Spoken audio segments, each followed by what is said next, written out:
한국이 졌습니다. 나라가 쪼개졌습니다. 전쟁으로 폐허가 됐습니다. 외환위기로 나라 곳간이 바닥났습니다. 세계는 끝났다고 했습니다. 그런데 이상한 일이 벌어졌습니다. 선을 넘은 나라들이 하나씩 무너지기 시작했습니다. 경고는 없었습니다. 선전포고도 없었습니다.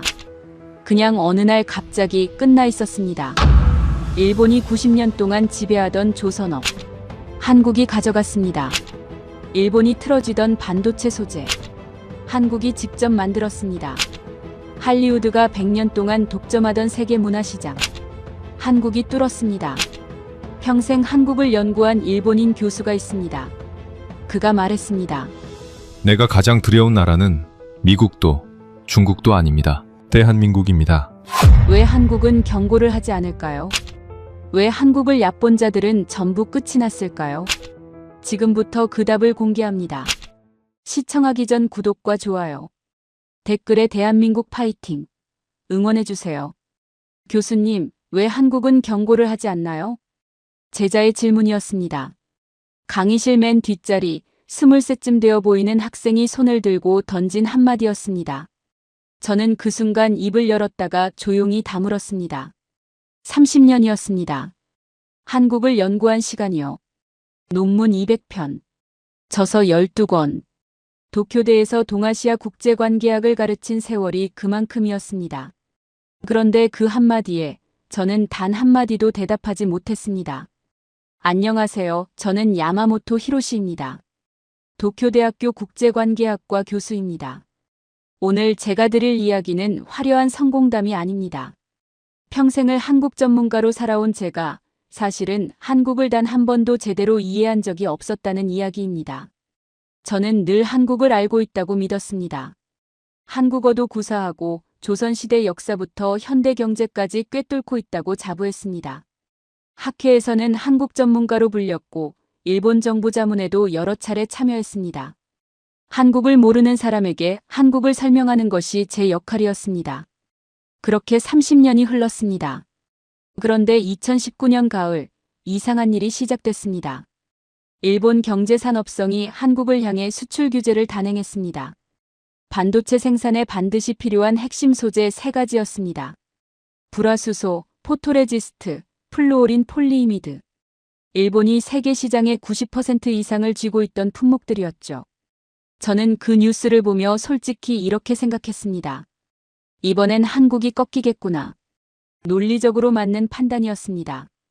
대체 공급처도 없었고 자체 기술은 턱없이 부족했습니다. 한국 반도체 산업 전체가 흔들릴 거라는 분석이 쏟아졌습니다. 저도 그 분석에 동의했습니다. 한국이 할 수 있는 건 외교적 항해 아니면 협상 테이블에 앉는 것뿐이라고 봤습니다.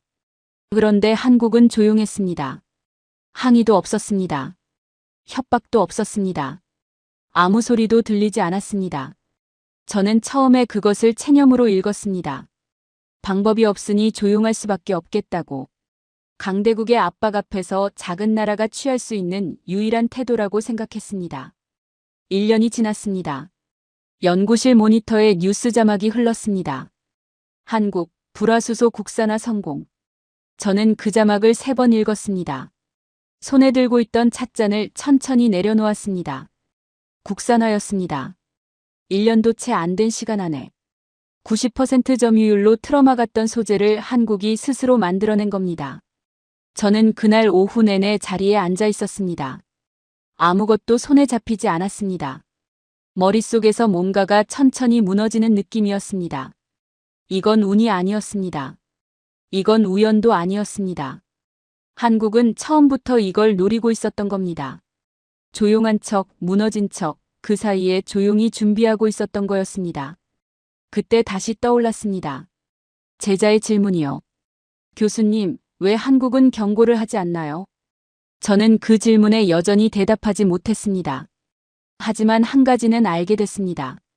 내가 30년 동안 연구한 한국은 한국의 진짜 모습이 아니었다는 것을. 저는 그날 이후 모든 것을 처음부터 다시 보기 시작했습니다. 1997년 겨울, 저는 서울행 비행기에 올랐습니다. 학술조사 목적이었습니다. 하지만 솔직히 말하면 저는 무너지는 현장을 직접 보고 싶었습니다. 당시 한국은 외환 보유고가 바닥난 상태였습니다. 국가부도 직전이었고 IMF의 구제금융을 신청해야 하는 처지였습니다. 아시아 전역이 외환위기로 휘청이고 있었지만 한국의 상황은 특히 심각했습니다.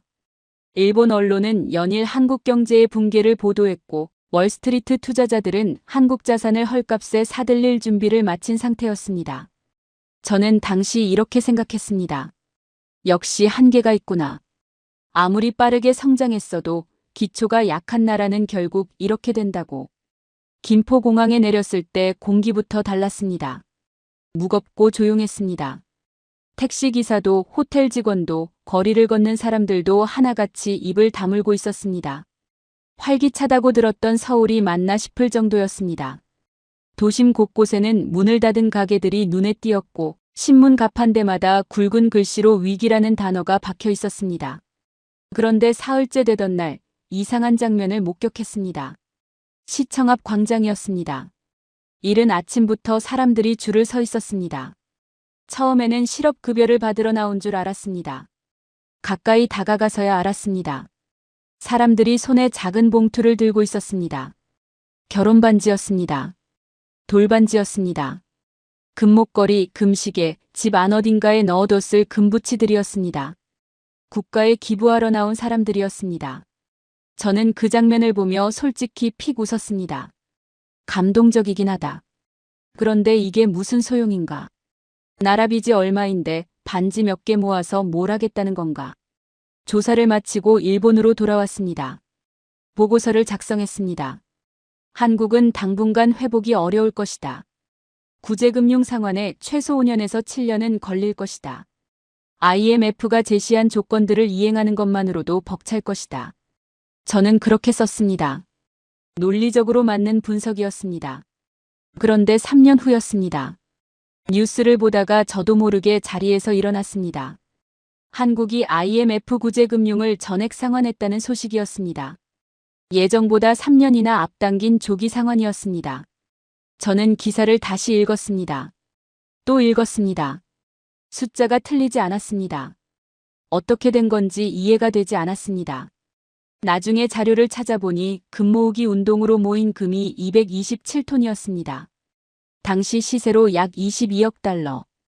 반지 몇 개 모아서 뭘 하겠냐고 비웃었던 제 판단이 완전히 틀렸습니다.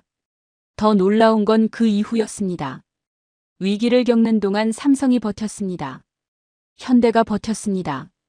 LG가 버텼습니다. 오히려 그 기간에 이 기업들은 군사를 빼고 더 단단해졌습니다. 세계 시장을 향해 나아갈 채비를 갖춘 겁니다. 저는 그때 처음으로 불편한 감정을 느꼈습니다. 내 분석이 틀렸다는 사실보다 왜 틀렸는지를 설명할 수가 없다는 게 더 불편했습니다. 경제학적 논리로는 이해가 안 됐습니다. 국민이 자발적으로 금을 내놓는다는 게 그것도 수백만 명이 아무도 시키지 않았는데 서구의 어떤 경제 모델에도 이 변수는 없었습니다. 저는 이것을 우연이라고 결론 내렸습니다. 특수한 상황이 만들어낸 일회성 현상. 다시는 반복되지 않을 사건. 저는 그렇게 정리하고 넘어갔습니다. 지금 생각하면 그게 제 두 번째 실수였습니다. 한국이 세계 조선업 1위라는 사실을 처음 들었을 때 저는 고개를 갸웃했습니다. 때는 2000년대 초였습니다. 일본 조선업계 지인이 술자리에서 씁쓸하게 꺼낸 이야기였습니다. 한국한테 밀렸어. 가격을 도저히 따라갈 수가 없어. 저는 그 말을 듣고 이렇게 생각했습니다. 뭐 싼 맛에 이긴 거겠지. 품질이 아니라 가격으로 승부한 거라고. 그게 제 세 번째 실수의 시작이었습니다. 조선업 이야기를 제대로 들여다본 건 한참 뒤였습니다. 자료를 찾아보다가 손이 멈췄습니다. 1970년대 초 현대가 조선업에 뛰어들겠다고 선언했을 당시 상황이 기록된 문서였습니다. 도크도 없었습니다. 조선소도 없었습니다. 배를 만들어 본 경험이 거의 전무한 상태였습니다. 그런데 현대의 창업자 정주영은 그리스 선박왕 리바노스를 찾아가 수주를 요청했습니다. 배를 만들 조선소가 어디 있냐는 질문에 정주영은 지을 거라고 답했습니다. 리바노스가 어떻게 믿냐고 하자 정주영은 주머니에서 지폐 한 장을 꺼냈습니다. 500원짜리 지폐였습니다. 거기에는 거북선이 그려져 있었습니다. 한국은 이미 400년 전에 철갑선을 만든 나라입니다. 지금 배를 못 만들 리가 없습니다. 그 한마디였습니다. 믿기 어렵겠지만 리바노스는 수주를 줬습니다. 그 이후가 더 놀라웠습니다. 현대는 조선소를 지으면서 동시에 배를 만들었습니다. 보통은 시설을 다 갖추고 나서 생산에 들어가는 게 상식입니다. 그런데 한국은 달랐습니다. 한쪽에서는 땅을 파고 도크를 세우는 동안 다른 한쪽에서는 선박 설계가 진행됐습니다. 3년 만에 26만 톤급 초대형 유조선이 완성됐습니다. 당시 일본과 유럽 조선업계의 반응이 기록으로 남아 있습니다. 경험도 없는 나라가 배를 만든다고? 어설프게 따라하다가 망할 거야. 비웃음이었습니다. 저도 솔직히 그 비웃음에 동의했습니다. 그런데 그로부터 30년이 지나 한국은 세계 조선업 1위가 됐습니다. 단순히 1위가 된 것도 아니었습니다. 특히 고부가 가치 선박 분야에서 압도적이었습니다. LNG 운반선, 초대형 컨테이너선, 해양 플랜트. 기술력이 없으면 절대 만들 수 없는 선박들입니다. 전 세계 LNG 운반선의 대부분이 한국 조선소에서 만들어지고 있었습니다. 반면 한때 세계를 호령하던 일본 조선업은 사실상 경쟁에서 이탈했습니다. 미쓰비시 중공업, 이마바리 조선. 한때 세계 정상이었던 이름들이 한국에 밀려 명맥만 유지하는 수준이 됐습니다. 저는 이 사실 앞에서 여전히 스스로를 설득하려 했습니다. 그래도 이건 가격 경쟁의 결과다. 한국이 인건비가 싸니까 이긴 거다. 기술이 아니라 비용의 문제다. 저는 그렇게 결론 내리려 했습니다. 하지만 자료는 그 결론을 허락하지 않았습니다. LNG 운반선은 가격으로 만들 수 있는 배가 아닙니다. 영하 163도를 견디는 특수 단열 기술, 액화가스를 안전하게 운반하는 정밀 설계. 이건 수십 년의 기술 축적 없이는 불가능한 영역입니다. 한국은 그 기술을 갖고 있었습니다. 그렇다면 언제 이걸 준비한 걸까요? 아무도 주목하지 않던 시간 동안 한국은 조용히 기술을 쌓고 있었던 겁니다. 비웃음을 들으면서도, 무시를 당하면서도, 그냥 묵묵히. 저는 IMF 때도 이 패턴을 봤습니다. 조선업에서도 같은 패턴이 보였습니다. 하지만 저는 여전히 인정하지 않았습니다. 우연히 2번 겹친 거라고. 특수한 사례들이 우연히 맞아 떨어진 거라고. 저는 그렇게 스스로를 납득시켰습니다. 세 번째가 나타나기 전까지는요.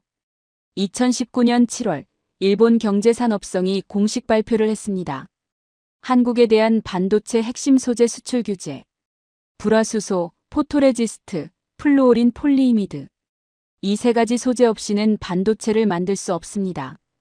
그리고 일본은 이 소재들의 세계 시장 점유율 90% 이상을 쥐고 있었습니다. 저는 그 뉴스를 보며 커피를 한 모금 마셨습니다. 이번엔 한국이 꼼짝없이 당하겠구나. 일본의 계산은 단순하고 명쾌했습니다. 한국 반도체 산업의 숨통을 조이면 삼성과 SK하이닉스가 흔들리고 결국 한국 정부가 협상 테이블에 나올 수밖에 없다는 것이었습니다. 논리적으로 흠잡을 데 없는 전략이었습니다. 저도 그 계산이 맞다고 봤습니다. 주변 동료 교수들도 마찬가지였습니다. 늦어도 6개월 안에 한국이 움직일 거라는 게 중론이었습니다. 그런데 한국은 조용했습니다. 일주일이 지났습니다. 한국 정부의 공식 반응은 유감 표명 수준이었습니다. 격앙된 항의도 없었고 맞대응 보복 조치도 없었습니다. 언론에서는 한국 반도체 산업이 흔들릴 거라는 분석이 쏟아졌습니다. 저도 그 분석을 읽으며 고개를 끄덕였습니다. 한 달이 지났습니다. 2달이 지났습니다. 여전히 조용했습니다. 저는 슬슬 이상하다는 생각이 들기 시작했습니다. 보통 이런 압박을 받으면 나라 안에서 들끓습니다. 정치권이 시끄러워지고 기업들이 정부의 해결을 촉구하고 언론이 매일 위기를 보도합니다. 그런데 한국은 달랐습니다. 물론 언론 보도는 있었습니다. 국민들의 불매운동도 일어났습니다. 그런데 정부와 기업의 움직임이 이상하리만치 조용했습니다. 뭔가를 하고 있는 건지 아무것도 안 하는 건지조차 파악이 안 됐습니다. 그로부터 1년이 채 지나지 않아서였습니다. 연구실 모니터에 자막이 흘렀습니다. 한국 국내 기업 불화수소 순도 99.999% 달성. 국산화 성공. 저는 그 자막을 보고 잠시 멍하게 있었습니다. 다시 검색했습니다. 기사가 여러 개였습니다. 포토레지스트 국산화 진행 중. 플루오린 폴리이미드 대체 소재 개발 완료. 하나가 아니었습니다. 3가지 소재가 동시에 국산화 수순을 밟고 있었습니다. 저는 그날 저녁 오래도록 창밖을 바라봤습니다. IMF 때도 그랬습니다. 조선업 때도 그랬습니다. 그리고 또 이번에도. 한국은 벼랑 끝에 몰렸을 때 무너지지 않았습니다. 오히려 그 압박을 동력으로 삼아버렸습니다. 저는 처음으로 이 3가지 사건을 하나의 선으로 연결해봤습니다. 패턴이었습니다. 분명한 패턴이 있었습니다. 첫째, 한국은 위기 앞에서 감정적으로 반응하지 않습니다. 둘째, 소리 없이 내부를 결집합니다. 셋째, 상대가 기대하지 않은 방향에서 결과를 내놓습니다. 일본은 한국이 외교적으로 항의하거나 WTO에 제소하거나 보복 관세를 매길 거라고 예상했을 겁니다. 그런데 한국은 그중 어느 것도 하지 않았습니다. 소재를 직접 만들어버렸습니다. 일본이 전혀 예상하지 못한 방향이었습니다. 결과는 명확했습니다. 규제를 단행한 일본 기업들은 한국 시장을 잃었습니다. 압박을 가하려다 오히려 자기 시장이 사라진 겁니다. 규제 이전에 한국이 수입하던 물량이 있었습니다. 그 물량이 이제 한국산으로 대체됐습니다. 일본 입장에서는 의도한 것과 정반대의 결과가 나온 셈이었습니다. 저는 그제야 1997년 서울에서 봤던 장면들을 다시 꺼내 생각했습니다. 시청 앞 광장에서 결혼반지를 들고 줄을 서던 사람들. 저는 그것을 감동적이지만 무의미한 행동이라고 비웃었습니다.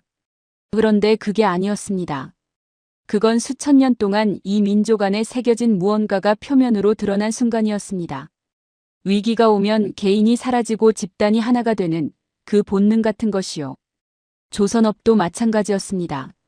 아무도 주목하지 않던 시간 동안 묵묵히 기술을 쌓고 기회가 왔을 때 단번에 치고 올라가는 방식. 그리고 이번 소재 국산화도 똑같았습니다. 조용히, 빠르게 상대가 눈치채기 전에 완성해버리는 것. 저는 책상 서랍을 열었습니다. 30년치 논문과 보고서들이 가득했습니다. 한국의 경제 성장을 분석한 것, 한국의 외교 전략을 다룬 것, 한국 기업들의 경쟁력을 논한 것들이었습니다. 방대한 분량이었습니다. 그런데 그 어디에도 이 패턴을 설명한 내용이 없었습니다. 저는 처음으로 인정해야 했습니다. 나는 한국의 데이터를 연구했지만 한국의 본질을 본 적이 없었다는 것을. 숫자와 통계 뒤에 숨어있는 그 무언가를 저는 30년 동안 한 번도 제대로 들여다본 적이 없었습니다. 저는 서랍을 닫고 의자에 등을 기댔습니다. 한국을 처음부터 다시 봐야 했습니다. 저는 서재에 틀어박혔습니다. 연구실 한쪽 벽면을 가득 채운 책장에는 한국 관련 서적들이 빼곡했습니다. 경제서, 외교 분석서, 정치사. 그런데 이번에 손이 간 건 그쪽이 아니었습니다. 한참을 뒤지다가 꺼낸 건 먼지가 쌓인 한국 통사 한 권이었습니다. 대학원 시절 읽다가 덮어뒀던 책이었습니다. 저는 그걸 처음부터 다시 읽기 시작했습니다. 몇 페이지 넘기지 않아 손이 멈췄습니다. 한반도의 역사는 침략의 역사였습니다. 북쪽에서는 몽골이 내려왔고, 동쪽에서는 일본이 건너왔고, 서쪽에서는 중국이 압박했습니다. 고려시대에만 몽골의 침략이 9차례였습니다. 조선시대에는 임진왜란과 병자호란이 연달아 터졌습니다. 근대에는 35년간 나라 자체를 빼앗겼습니다. 해방이 되자마자 한국 전쟁이 터져 국토가 폐허가 됐습니다. 이 나라는 단 한 번도 편히 숨 쉰 적이 없었습니다. 저는 책장을 넘기다가 임진왜란 대목에서 멈췄습니다. 1592년 일본이 조선을 침략했을 때의 기록이었습니다. 일본군은 파죽지세로 북상했습니다. 부산이 함락되고 한양이 무너졌고 왕은 의주까지 피난을 갔습니다. 조선의 정규군은 사실상 붕괴 상태였습니다. 누가 봐도 끝난 전쟁이었습니다. 그런데 그때부터 이상한 일이 시작됐습니다. 전국 각지에서 의병이 일어났습니다. 농민이 무기를 들었습니다. 승려들이 싸웠습니다. 유생들이 칼을 잡았습니다. 아무도 명령하지 않았습니다. 정부가 조직하지도 않았습니다. 그냥 스스로 자발적으로 일어선 겁니다. 산에서 마을에서 들판에서 일본군을 향해 공격이 쏟아졌습니다. 보급선이 끊기기 시작했고 군대가 고립되기 시작했습니다. 그리고 이순신이 나타났습니다. 저는 이순신이라는 이름을 오래전부터 알고 있었습니다. 일본인으로서 불편한 이름이기도 했습니다. 그런데 이번에는 다른 눈으로 읽었습니다. 원균이 이끌던 조선 수군은 7천량 해전에서 거의 전멸했습니다. 이순신은 파면되었다가 겨우 복귀한 상태였고 남은 배는 단 12척이었습니다. 일본 수군은 330척이었습니다. 누가 봐도 싸울 수 없는 상황이었습니다. 그런데 이순신은 싸웠습니다. 울돌목 명량이라고 불리는 좁은 해협으로 일본 함대를 유인했습니다. 그곳은 조류가 매우 빠르고 방향이 수시로 바뀌는 곳이었습니다. 이순신은 조류가 바뀌는 시간을 정확히 계산했습니다. 일본 함대가 빠른 물살에 휩쓸리는 순간 12척이 일제히 돌진했습니다. 330척이 무너졌습니다. 저는 그 대목을 읽으며 오래 생각했습니다. 이순신은 왜 먼저 공격하지 않았을까요? 배가 12척밖에 없다면 기습이라도 먼저 치는 게 낫지 않았을까요?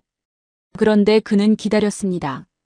상대가 방심할 때까지, 지형이 자기 편이 될 때까지, 조류가 바뀌는 그 정확한 순간까지, 그리고 기회가 왔을 때 물러서지 않았습니다. 책을 덮고 저는 한참을 멍하니 앉아 있었습니다. 이게 그냥 한 장군의 이야기가 아니었습니다. 이건 이 민족이 수천 년 동안 반복해온 방식이었습니다. 참는다. 준비한다. 기회가 오면 한 번에 끝낸다. 저는 다음 날도 서재에 앉았습니다. 이번엔 일제강점기 자료를 꺼냈습니다. 35년. 나라를 빼앗긴 시간이었습니다. 언어를 빼앗겼습니다. 이름을 빼앗겼습니다. 역사를 지우려 했습니다. 그 기간 동안 한국인들이 어떻게 버텼는지를 기록한 자료들이었습니다. 그 안에서 저는 한이라는 단어를 다시 마주쳤습니다. 한. 저는 이 단어를 학문적으로는 알고 있었습니다. 슬픔과 분노와 원망이 뒤섞인 감정이라고 정의해왔습니다. 그런데 그날은 달랐습니다. 자료를 읽으면서 이 감정이 단순한 상처가 아니라는 걸 처음으로 느꼈습니다. 한은 억눌린 에너지였습니다. 표출되지 못한 채 안으로 쌓여가는 힘이었습니다. 그리고 그 힘이 어느 순간 분출될 때 파괴가 아니라 창조로 향했습니다.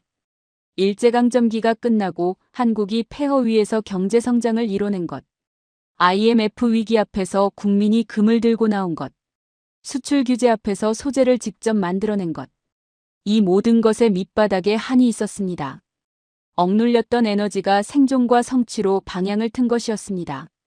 저는 그날 처음으로 한국을 숫자가 아니라 감정으로 이해했습니다. 그리고 동시에 두려움 같은 것이 스쳤습니다. 이 민족은 역사 내내 선을 넘으면 반드시 돌아왔습니다. 소리 없이, 예고 없이, 그리고 완전히. 저는 30년 동안 그 본질을 보지 못했습니다. 이제야 겨우 윤곽이 보이기 시작했습니다. 딸아이가 한국 드라마를 본다는 걸 안 건 우연이었습니다. 늦은 밤 거실을 지나다가 소파에 웅크린 딸의 노트북 화면이 눈에 들어왔습니다. 자막이 흐르고 있었습니다. 한국어였습니다. 뭘 보냐고 물었더니 한국 드라마라고 했습니다. 저는 피식 웃고 서재로 들어갔습니다. 딸이 한류 팬이 된 게 새삼스러운 일은 아니었으니까요. 당시 일본 젊은이들 사이에서 한국 드라마가 유행하고 있다는 건 알고 있었습니다. 그냥 유행이겠거니 했습니다. 그런데 얼마 지나지 않아 넷플릭스 글로벌 순위가 눈에 들어왔습니다. 오징어 게임이었습니다. 90개국 이상에서 동시에 1위를 차지했다는 보도였습니다. 저는 그 숫자를 보고 잠시 멈췄습니다. 90개국. 미국에서도 유럽에서도 중동에서도 아프리카에서도 같은 한국 드라마가 1위라는 뜻이었습니다. 할리우드가 100년 동안 구축해온 세계 엔터테인먼트 시장의 지형이 흔들리고 있었습니다. 저는 처음에 이것도 일시적인 현상이라고 생각했습니다.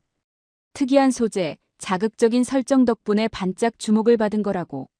그런데 뒤이어 나오는 숫자들이 그 판단을 허락하지 않았습니다. BTS가 빌보드 싱글 차트 1위를 차지했습니다. 비영어권 가수가 빌보드 정상에 오른 건 사실상 처음에 가까운 일이었습니다. 2020년에는 영화 기생충이 아카데미 작품상을 수상했습니다. 92년 아카데미 역사상 비영어권 영화가 작품상을 받은 건 그게 처음이었습니다. 저는 그제야 자리에 앉아 진지하게 생각하기 시작했습니다. 어떻게 이게 가능한 걸까요? 한국은 미국처럼 거대한 내수 시장이 있는 것도 아니고 영어권 국가도 아닙니다. 할리우드처럼 수백 년의 엔터테인먼트 역사가 있는 것도 아니었습니다. 불과 30년 전만 해도 한국 대중문화는 아시아 시장에서조차 일본에 한참 밀리는 수준이었습니다. 제가 젊었을 때 아시아 문화를 이끌던 건 일본이었습니다. J-팝, 일본 드라마, 일본 애니메이션. 그게 아시아의 표준이었습니다. 그런데 지금은 완전히 뒤집혔습니다. 자료를 찾아보기 시작했습니다. 한국이 어떻게 여기까지 왔는지를요. 그러다 1997년이 다시 나왔습니다. IMF 외환위기 직후 한국 정부는 새로운 판단을 내렸습니다. 자원도 없고 땅도 좁은 이 나라가 먹고 살 길은 결국 사람과 콘텐츠밖에 없다는 것이었습니다. 문화산업을 국가전략산업으로 지정했습니다. 예산을 쏟아부었습니다. 기획사들이 시스템을 갖추기 시작했습니다. 아이돌을 육성하고 드라마를 제작하고 영화에 투자했습니다. 그런데 한국은 할리우드를 따라하지 않았습니다. 그게 핵심이었습니다. 할리우드가 스펙터클과 액션과 영웅 서사에 집중할 때 한국 콘텐츠는 다른 길을 걸었습니다. 인간의 감정이었습니다. 가족관계, 계층, 상처, 회복. 보편적인 감정을 한국적인 방식으로 담아냈습니다. 그리고 그게 국경을 넘었습니다. 미국 시청자도 브라질 시청자도 프랑스 시청자도 같은 장면에서 울었습니다. 여기에 인터넷이 더해졌습니다. 넷플릭스, 유튜브, 스포티파이. 전통적인 배급망을 가지지 않아도 전 세계에 직접 콘텐츠를 유통할 수 있는 시대가 왔습니다. 한국은 그 변화를 누구보다 빠르게 포착했습니다. 할리우드가 극장 배급망을 지키는 동안 한국 콘텐츠는 스트리밍 플랫폼을 타고 조용히 퍼져나갔습니다. 할리우드가 알아챘을 때는 이미 시장 판도가 바뀐 뒤였습니다. 저는 딸의 방문을 살며시 두드렸습니다. 아까 보던 드라마 아직 보고 있냐고 물었습니다. 딸이 놀란 눈으로 쳐다봤습니다. 아빠가 그런 걸 물어볼 사람이 아니라는 걸 알고 있었으니까요. 저는 딸 옆에 앉았습니다. 뭐가 그렇게 재미있냐고 물었습니다. 딸이 잠깐 고민하더니 이렇게 말했습니다. 그냥 사람 이야기잖아요. 화려한 것도 없고 폭발도 없는데 자꾸 보게 돼요. 저는 그 말을 듣고 오래 생각했습니다. 그냥 사람 이야기. 수천 년 동안 침략당하고 수탈당하고 쓰러졌다가 일어나기를 반복해온 민족이 만들어낸 이야기. 그 안에 쌓인 감정의 두께가 달랐던 겁니다. 할리우드가 흉내내기 어려운 이유가 바로 그거였습니다. 기술이나 자본의 문제가 아니었습니다. 이 감정은 그냥 만들어지는 게 아니었습니다. 수천 년이 만들어낸 것이었습니다. 조선업도 IMF도 소재 국산화도 그리고 K 콘텐츠도 전부 같은 뿌리에서 나온 것이었습니다. 저는 그날 밤 딸과 나란히 앉아 드라마를 끝까지 봤습니다. 한 장면에서 저도 모르게 눈시울이 뜨거워졌습니다. 30년 동안 논문을 쓰면서 한 번도 느끼지 못했던 감정이었습니다. 2003년 저는 학술 교류 프로그램으로 미국 디트로이트를 방문했습니다. 자동차의 도시였습니다. GM, 포드, 크라이슬러. 미국 자동차 산업의 심장부였죠. 방문 일정 중에 현지 자동차 업계 관계자들과 저녁 식사 자리가 있었습니다. 대화 중에 한 미국인 임원이 웃으며 말했습니다. 혹시 현대차 타보셨어요? 저는 고개를 저었습니다. 그러자 그가 또 웃었습니다. 안 타보셨으면 다행이에요. 탈 것이 못 됩니다. 좌중이 웃었습니다. 저도 따라 웃었습니다.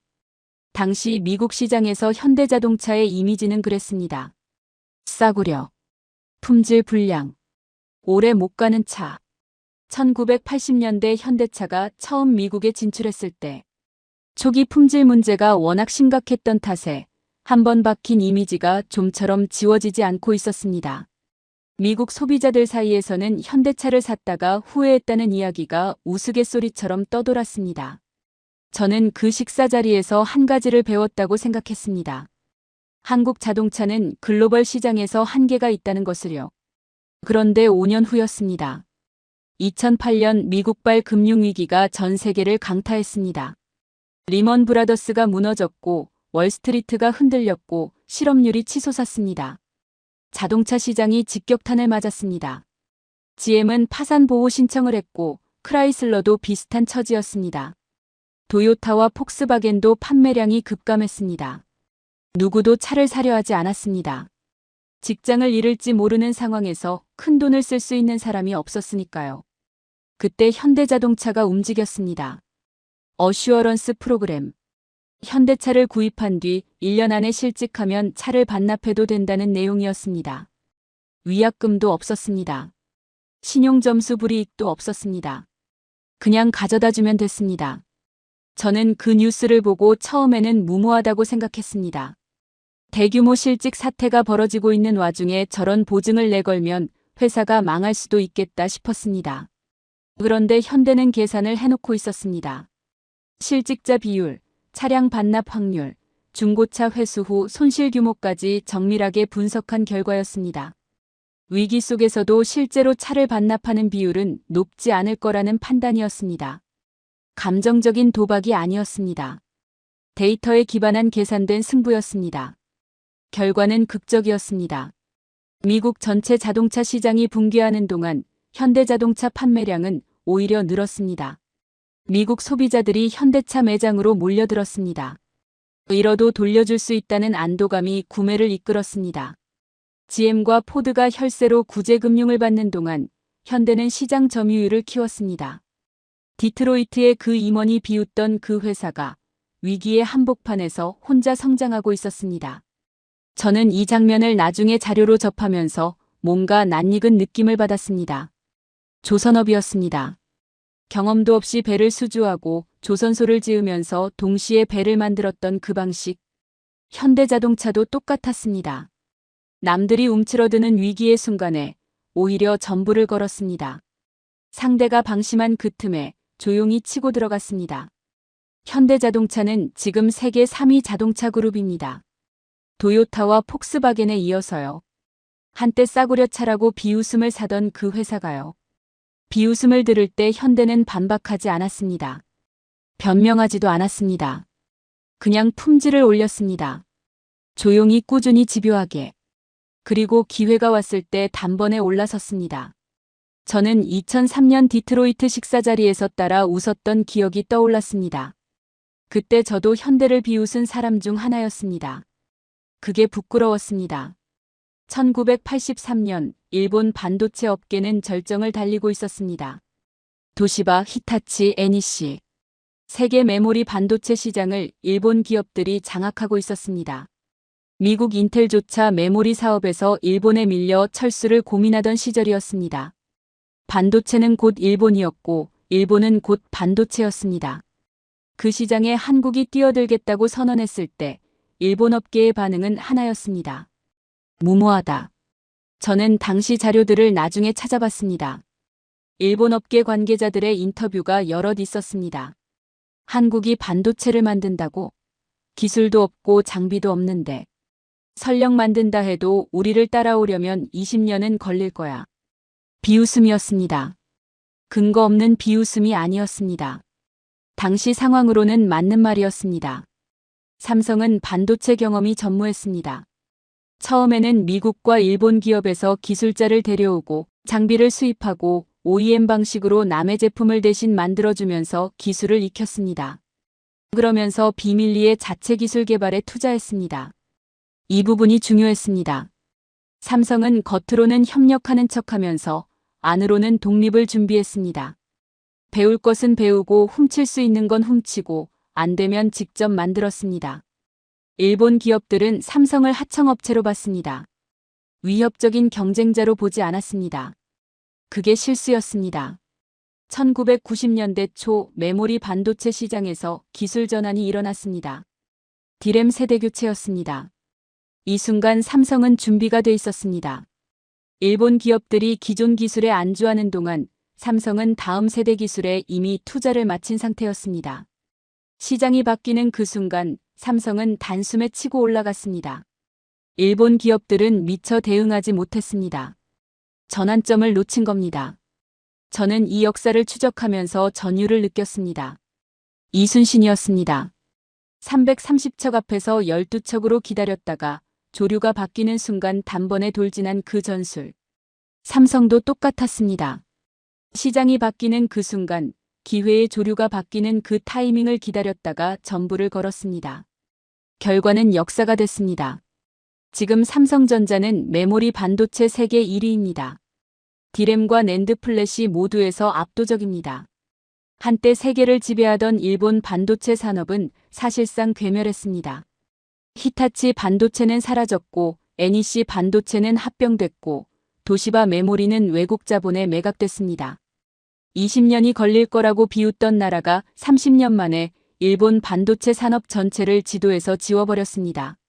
그리고 삼성은 경고하지 않았습니다. 선전포고도 없었습니다.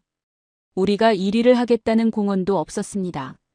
그냥 어느 날 결과로 보여줬습니다. 일본이 알아챘을 때는 이미 돌이킬 수 없었습니다. 한 학생이 수업 시간에 삼성을 두고 조용한 암살자 같다고 말한 적이 있었습니다. 저는 그 표현이 틀리지 않았다고 생각합니다. 소리 없이 다가와서 방심한 순간에 한 번에 끝냅니다. 그리고 이 방식은 삼성만의 것이 아니었습니다. 현대자동차가 그랬습니다. 조선업이 그랬습니다. 소재 국산화가 그랬습니다. K콘텐츠가 그랬습니다. 전부 같은 방식이었습니다. 조용히 오래 집요하게 준비하다가 기회가 오면 전부를 겁니다. 저는 이게 기업의 전략이 아니라 이 나라 자체의 DNA라는 걸 이제는 압니다. 조용한 암살자. 그게 한국이었습니다. 딸아이가 화장품 이야기를 꺼낸 건 저녁 식사 자리에서였습니다. 아빠, 요즘 한국 화장품 써봤어요? 진짜 좋더라고요. 저는 반사적으로 대답했습니다. 화장품이 다 거기서 거기지. 딸이 피식 웃었습니다. 그 웃음이 며칠 동안 머릿속에 남았습니다. 딸은 한국 드라마도 봤고 이제 한국 화장품도 쓰고 있었습니다. 그냥 유행이겠거니 했습니다. 그런데 어느 순간부터 그 생각이 흔들리기 시작했습니다. 계기는 면세점이었습니다. 도쿄 시내 면세점을 지나다가 발걸음이 멈췄습니다. 줄이 길었습니다. 중국인 관광객들이 카트에 물건을 가득 담고 있었습니다. 무엇을 그렇게 사나 들여다봤습니다. 한국 화장품이었습니다. 설화수, 라네즈, 이니스프리, 로레알도 시세이도도 에스티로더도 아니었습니다. 한국 브랜드들이었습니다. 저는 그날 저녁 자료를 찾아보기 시작했습니다. 10년 전만 해도 세계 화장품 시장의 구도는 명확했습니다. 프랑스의 로레알, 미국의 에스티로더, 일본의 시세이도. 이 세 축이 세계 시장을 나눠 갖고 있었습니다. 한국 화장품은 아시아 시장에서조차 존재감이 미미했습니다. 일본 화장품이 아시아 프리미엄 시장을 장악하고 있었고 한국 제품은 저가 시장 언저리를 맴돌았습니다. 그런데 지금은 완전히 달랐습니다. 한국 화장품 수출액이 가파르게 상승했습니다. 중국, 미국, 동남아시아, 중동, 유럽까지. 특히 아시아 시장에서 일본 화장품을 밀어내고 한국 브랜드들이 자리를 잡았습니다. 어떻게 이게 가능했는지를 파고들기 시작했습니다. 한국 화장품 업계는 정면 승부를 하지 않았습니다. 로레알처럼 광고에 수천억을 쏟아붓거나 백화점 1층 황금 매대를 차지하는 전통적인 방식으로 싸우지 않았습니다. 대신 두 가지를 했습니다. 첫째는 혁신이었습니다. 달팽이 크림, 쿠션 파운데이션, 마스크팩, 에센스. 기존 시장에 없던 제형과 성분을 계속 내놓았습니다. 쿠션 파운데이션은 한국이 세계 최초로 개발한 제형이었습니다. 지금은 로레알도 에스티로더도 쿠션 파운데이션을 만들고 있습니다. 한국이 표준을 만든 겁니다. 둘째는 SNS였습니다. 전통적인 광고 채널을 우회했습니다. 유튜브, 인스타그램, 틱톡. 인플루언서들을 통해 직접 소비자에게 닿았습니다. 수천만 팔로워를 가진 뷰티 유튜버 하나가 한국 제품을 소개하면 그날로 해외 주문이 쏟아졌습니다. 대형 유통망 없이도 거대한 광고 예산 없이도 전 세계 소비자에게 직접 닿을 수 있었습니다. 로레알이 이 흐름을 알아챘을 때는 이미 한국 브랜드들이 온라인 시장을 장악한 뒤였습니다. 여기서도 그 패턴이 보였습니다. 강자가 지키고 있는 정면을 피해서 그들이 보지 않는 곳에서 힘을 키웠습니다. 그리고 시장이 바뀌는 순간 단번에 치고 들어갔습니다. K-드라마가 할리우드를 우회한 방식, K-팝이 기존 음반 시장을 우회한 방식과 정확히 같았습니다. 한국은 언제나 강자가 보지 않는 곳에서 준비했습니다. 저는 딸에게 전화를 걸었습니다. 아까 그 한국 화장품 어떤 게 좋아? 딸이 잠시 놀라더니 이것저것 설명해줬습니다. 저는 딸의 이야기를 들으며 메모를 했습니다. 처음으로 딸이 저의 현장 정보원이 된 셈이었습니다. 딸이 마지막에 말했습니다. 아빠, 한국 화장품이 왜 좋은지 알아요? 그냥 피부한테 진심이에요. 피부한테 진심이다. 저는 그 말이 한동안 머릿속을 떠나지 않았습니다. 거창한 마케팅도 화려한 광고도 아니었습니다. 그냥 진심이었습니다. 소비자가 원하는 것에 집중하고 더 좋은 것을 만들기 위해 멈추지 않는 것. 어쩌면 그게 한국이 어느 분야에서든 결국 앞서 나가는 이유였을지도 모릅니다. 폴란드 친구에게서 연락이 온 건 뜻밖이었습니다. 바르샤바 대학교에서 국제관계학을 가르치는 동료 교수였습니다. 오랫동안 연락이 뜸했는데 갑자기 메시지가 왔습니다. 히로시, 한국 무기에 대해 아는 게 있어? 저는 잠시 멈췄습니다. 한국 무기요? 저는 솔직히 아는 게 없었습니다. 한국이 반도체를 잘 만들고 배를 잘 만들고 드라마를 잘 만든다는 건 알았습니다. 하지만 무기라니요. 왜 묻느냐고 했더니 폴란드가 한국산 무기를 대규모로 구매했다는 겁니다. 저는 검색을 시작했습니다. 기사들이 쏟아졌습니다. 2022년 폴란드가 한국과 역대 최대 규모의 무기 수출 계약을 체결했습니다. K2 전차 980대, K9 자주포 648문, FA50 경공격기 48대. 금액으로는 수십조 원에 달하는 규모였습니다. 유럽의 한복판에 있는 나라가 미국도, 독일도, 프랑스도 아닌 한국산 무기를 선택한 겁니다. 저는 기사를 읽으면서 계속 같은 질문이 떠올랐습니다. 언제 이걸 만들었지? 한국이 방산 강국이라는 이야기를 저는 들어본 적이 없었습니다. 한국 전쟁 이후 미국 무기에 의존해온 나라라는 인식이 강했습니다. 그런데 자료를 파고들수록 제 무지가 드러났습니다. 한국은 이미 수십 년 전부터 조용히 무기를 개발해왔습니다. 1970년대 자주 국방을 선언하고 미국 기술을 흡수하고 국내 방위산업을 육성했습니다. 누가 주목하지 않는 동안에도 꾸준히 집요하게. K9 자주포는 세계 최고 수준의 자주포 중 하나로 평가받고 있었습니다. 사거리, 발사속도, 정확도. 어느 것 하나 뒤지지 않았습니다. K2 전차는 세계 최정상급 전차로 꼽혔습니다. 독일의 레오파르트, 미국의 에이브럼스와 어깨를 나란히 하는 수준이었습니다. 그런데 가격 경쟁력은 훨씬 뛰어났습니다. 빠른 납기도 강점이었습니다. 폴란드가 왜 한국을 선택했는지가 이해됐습니다. 전쟁이 바로 옆에서 벌어지고 있는 상황에서 폴란드는 지금 당장 무기가 필요했습니다. 미국과 유럽 방산업체들은 납기가 길었습니다. 한국은 달랐습니다. 계약 후 빠른 시간 안에 실제 무기를 인도했습니다. 말이 아니라 결과로 보여준 겁니다. 여기서도 같은 패턴이었습니다. 조용히 기술을 쌓았습니다. 세상에 떠벌리지 않았습니다. 그러다 기회가 왔을 때 이미 준비가 끝나 있었습니다. 한국 방산업체들은 수십 년 동안 내수 시장에서 기술을 갈고 닦았습니다. 그 기술이 세계 시장에서 검증받는 순간이 온 겁니다. 폴란드뿐이 아니었습니다. 호주가 한국산 보병 전투장갑차를 도입하기로 했습니다.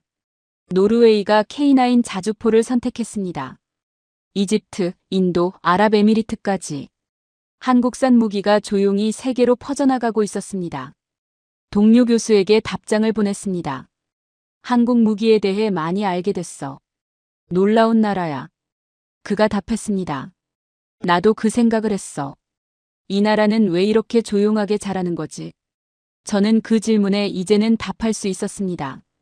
한국은 원래 그런 나라이기 때문입니다.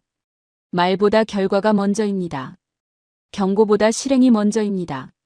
선언보다 준비가 먼저입니다. 그리고 준비가 끝나면 세상이 알아채기 전에 이미 끝나 있습니다. 반도체도 조선도 자동차도 문화도 화장품도 그리고 무기까지. 한국은 어느 분야에서도 먼저 소리치지 않았습니다. 그냥 어느 날 세계 1위가 되어 있었습니다. 조용히. 예고 없이. 그게 한국이었습니다. 논문을 다시 꺼냈습니다. 서재 한쪽에 쌓인 30년치 연구물들이었습니다. 제가 쓴 한국 관련 논문만 200편이 넘었습니다. 한국의 경제 성장 모델, 한국의 외교 전략, 한국 기업의 경쟁력 분석. 방대한 분량이었습니다. 그런데 한 편씩 다시 읽어내려가면서 이상한 기분이 들었습니다. 뭔가 계속 빠져 있었습니다. 숫자는 맞았습니다. 통계도 틀리지 않았습니다. 그런데 그 숫자들이 왜 나왔는지, 그 통계 뒤에 어떤 힘이 있었는지를 저는 단 한 편의 논문에서도 제대로 설명하지 못했습니다. 저는 틀렸습니다. 30년 동안 한국을 연구했지만 저는 한국의 데이터만 봤습니다. 한국의 본질을 보지 못했습니다. 외환위기를 3년 만에 극복한 것을 저는 정책의 성공으로만 분석했습니다. 조선업이 세계 1위가 된 것을 원가 경쟁력의 결과로만 설명했습니다. 반도체 소재 국산화를 정부 지원의 산물로만 해석했습니다. 전부 틀리지는 않았습니다. 하지만 전부 맞지도 않았습니다. 본질의 절반도 건드리지 못했던 겁니다. 저는 새 노트를 펼쳤습니다. 그리고 처음부터 다시 써내려가기 시작했습니다. 한국이라는 나라를 이해하려면 5가지를 봐야 한다는 결론에 이르렀습니다. 첫 번째는 지정학적 숙명입니다. 한국은 세계에서 가장 험난한 위치에 놓인 나라 중 하나입니다. 북쪽엔 북한과 중국, 동쪽엔 일본, 서쪽엔 중국 해군. 어느 방향을 봐도 강대국입니다. 수천 년 동안 이 환경 속에서 살아남았다는 것 자체가 이미 비범한 일입니다. 늘 위협에 노출되어 있었기에 한국인들의 위기 감지 능력과 생존 본능은 DNA 수준으로 각인됐습니다. 편안함 속에서는 절대 만들어질 수 없는 능력이었습니다. 두 번째는 압축 성장의 유산입니다. 한국은 50년 만에 세계 최빈국에서 선진국 반열에 올랐습니다. 서구가 200년에 걸쳐 이룬 것을 한 세대가 해냈습니다. 이 과정은 엄청난 고통을 수반했지만 동시에 변화에 적응하는 능력을 극한까지 끌어올렸습니다. 한국인들이 위기 앞에서 무너지지 않는 이유가 여기 있었습니다. 이미 가장 극적인 변화를 몸으로 겪어낸 민족이었습니다. 세 번째는 집단적 결속입니다. 한국은 단일 언어, 단일 문화권의 나라입니다. 위기가 오면 내부 분열보다 결집이 먼저 일어납니다. 금모으기 운동이 그 증거였습니다. 아무도 시키지 않았는데 수백만 명이 같은 방향으로 움직였습니다. 이건 제도나 시스템이 만들어내는 것이 아닙니다. 오랜 시간이 쌓아올린 공동체의 감각이었습니다. 네 번째는 한의 승화입니다. 한은 단순한 슬픔이나 분노가 아니었습니다. 억눌린 채 안으로 쌓여가는 에너지였습니다. 그리고 한국인들은 이 에너지를 파괴가 아닌 성취로 방향을 틀었습니다. 말로 복수하지 않았습니다. 결과로 보여줬습니다. 일제강점기의 상처가 경제성장의 동력이 됐고 외환위기의 굴욕이 글로벌 기업의 도약으로 이어졌습니다. 수천 년의 한이 K 콘텐츠라는 형태로 세계를 울렸습니다. 다섯 번째는 교육에 대한 집착에 가까운 열망입니다. 자원이 없는 나라가 선택한 유일한 무기였습니다. 한국은 사람에게 모든 걸 걸었습니다. 그 결과 국민 전체의 교육 수준이 높아졌고 위기 앞에서 정부의 지시 없이도 스스로 판단하고 움직이는 힘이 생겼습니다. 의병이 자발적으로 일어난 것도 금모으기 운동이 자연 발생적으로 퍼진 것도 결국 이 힘에서 나온 것이었습니다. 저는 노트를 내려놓고 오래 생각했습니다. 이 5가지는 어느 하나만으로는 설명이 안 됩니다. 5가지가 한데 얽혀서 만들어내는 것이었습니다. 그리고 이 조합은 세계 어디에도 없었습니다. 지정학적 압박을 받는 나라는 많습니다. 경제 성장을 이룬 나라도 있습니다. 하지만 이 5가지를 동시에 가진 나라는 한국뿐이었습니다. 저는 30년치 논문을 다시 바라봤습니다. 전부 다시 써야 했습니다. 아니, 다시 쓰는 것만으로는 부족했습니다. 저는 한국을 새로운 눈으로 봐야 했습니다. 학자로서의 자존심이 상처를 입었지만 그보다 중요한 게 있었습니다. 진실이었습니다. 그리고 그 진실은 분명했습니다.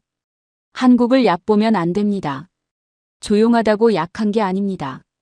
참는다고 물러서는 게 아닙니다. 그 조용함 뒤에서, 그 침묵 속에서 한국은 언제나 준비하고 있었습니다. 그리고 때가 오면 경고 없이, 협상 없이 한 번에 끝냈습니다. 저는 창문을 열었습니다. 밤바람이 들어왔습니다. 도쿄의 야경이 눈아래 펼쳐져 있었습니다. 저는 오래도록 그 풍경을 바라봤습니다. 내일이면 저는 강단에 서야 했습니다. 학생들에게 무슨 말을 해야 할지 이제는 알 것 같았습니다. 강의실은 조용했습니다. 도쿄대 국제관계학과 대강의실.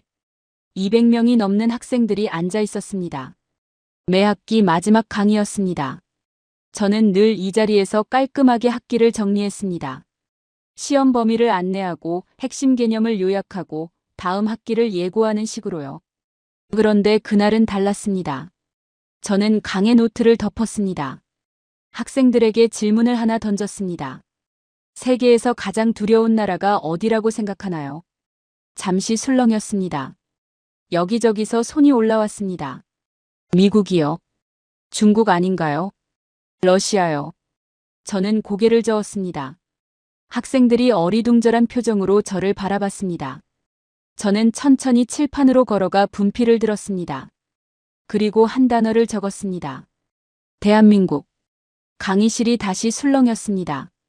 피식 웃는 학생도 있었습니다. 저는 그 반응을 예상하고 있었습니다. 불과 몇 달 전에 저도 같은 반응을 보였을 테니까요. 저는 학생들에게 물었습니다. 한국이 왜 두렵냐고 생각하나요? 한 학생이 조심스럽게 손을 들었습니다. 경제력 때문인가요? 저는 고개를 저었습니다. 또 다른 학생이 말했습니다. 군사력이요? 다시 고개를 저었습니다. 저는 잠시 학생들을 둘러봤습니다. 그리고 천천히 입을 열었습니다. 한국이 두려운 건 강해서가 아닙니다. 한국이 두려운 건 절대 멈추지 않기 때문입니다. 강의실이 조용해졌습니다. 저는 이야기를 시작했습니다. 1592년 이순신 장군 이야기부터였습니다. 12척으로 330척을 기다렸다가 끝낸 이야기. 1997년 외환위기 때 결혼 반지를 들고 나온 수백만 명의 이야기. 경험도 없이 배를 수주하고 조선소를 지으면서 동시에 배를 만든 이야기. 수출 규제를 당하자 1년 만에 소재를 직접 만들어낸 이야기. 할리우드가 100년간 지배하던 세계 문화 시장에 조용히 들어와 판을 뒤집은 이야기. 학생들이 점점 앞으로 몸을 기울이기 시작했습니다. 저는 계속했습니다. 한국은 항상 이 방식이었습니다. 먼저 치지 않습니다. 경고하지 않습니다. 소리내어 싸우지 않습니다. 대신 참습니다. 준비합니다. 그리고 상대가 방심한 순간, 기회가 온 그 순간에 전부를 겁니다. 그리고 절대 멈추지 않습니다. 완전히 끝날 때까지요. 한 학생이 손을 들었습니다. 교수님, 그렇다면 일본은 왜 한국에게 계속 당한 건가요? 저는 잠시 멈췄습니다. 일본인인 제가 이 질문에 답해야 하는 순간이었습니다. 저는 솔직하게 말했습니다. 과소평가했기 때문입니다. 조용하면 약한 줄 알았습니다. 참으면 포기한 줄 알았습니다. 그런데 한국의 조용함은 체념이 아니었습니다. 그건 준비였습니다. 우리가 방심한 그 시간 동안 한국은 한 번도 멈춘 적이 없었습니다. 강의실이 완전히 고요해졌습니다. 저는 마지막으로 학생들에게 말했습니다. 한국의 역사를 보면 하나의 패턴이 선명하게 보입니다. 쓰러질 때마다 더 강해졌습니다. 무시당할 때마다 더 치밀해졌습니다. 빼앗길 때마다 더 단단해졌습니다. 세계 역사에 이런 나라가 또 있을까요? 저는 아직 찾지 못했습니다. 저는 분필을 내려놓았습니다. 30년이었습니다. 한국을 연구한 시간이요. 그런데 저는 오늘에서야 처음으로 한국을 제대로 봤습니다. 숫자로 보지 않고, 통계로 보지 않고, 이 민족이 수천 년 동안 쌓아온 그 힘을 눈으로 본 겁니다. 선을 넘으면 끝납니다. 경고는 없습니다. 협상도 없습니다. 준비가 될 때까지 기다렸다가 기회가 오면 한 번에 끝냅니다. 그게 한국입니다. 그리고 그 한국을 가장 오래 연구한 사람이 가장 늦게 이해했습니다. 학생들이 하나둘 강의실을 나섰습니다. 저는 한동안 칠판을 바라보며 서 있었습니다. 대한민국이라고 적힌 세 글자가 눈앞에 있었습니다. 저는 그 나라를 30년 동안 가르쳤습니다. 그런데 사실은 그 나라에게 배우고 있었습니다. 조용히, 끈질기게, 절대 포기하지 않는 법을요. 영상을 끝까지 시청해 주셔서 감사합니다.